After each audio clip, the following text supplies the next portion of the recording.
The reason I love real estate is I don't use my money. I use my bank's money. It's called debt. All I have to show the banker is how I'm going to make money with the bank's money. That's all I have to do. If you've been taught that all debt is bad, here's why you're wrong.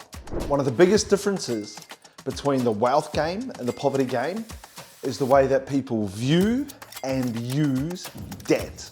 When you play the poverty game, all debt is bad. Why? Because when you play the poverty game, you're only getting debt to buy liabilities. What kind of debt do you get? Well, you get car loans, personal loans, credit cards, buy now, pay later schemes like Afterpay. Bad debt, but you're also buying liabilities. Well, what does that mean? It means you're gonna go and buy something that the moment you buy it, it's gonna be worth less money, and especially once you finish paying off the loan, it's gonna be worth much less, or it could be zero, but it's definitely gonna be worth less than what you originally paid for it. So that's why all debt is bad when you're playing the poverty game. All debt is bad because you're getting bad debt to buy bad things that go down in value. Now, you flip the script when you play the wealth game. Well, what does that mean, Massey?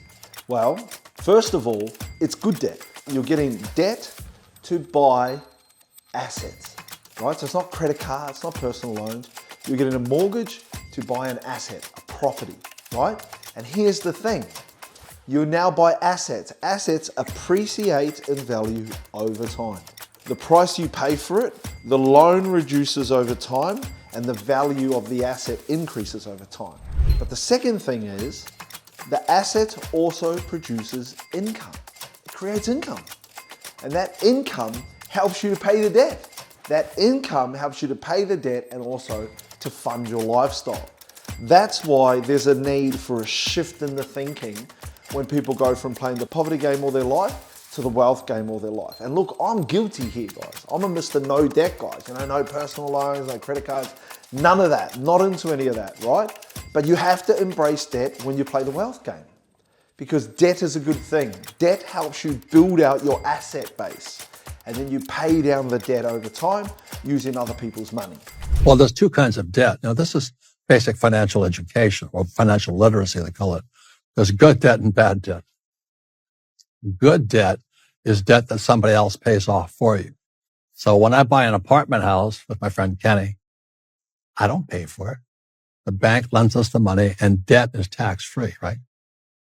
So let's say we put $1 million down to buy a $5 million apartment house. So we now have a $5 million asset and our tenants pay for this. That's good debt. But I take out my credit card to go eat sushi. That's bad debt because I got to pay for it. And this is what I want you to understand. The change you need to make up here is if you're playing the wealth game and you're buying assets, debt is good. Up here, if you're playing the poverty game, then debt is bad. So poverty game, avoid debt. Wealth game, embrace debt. Debt is how you get to the top of the mountain.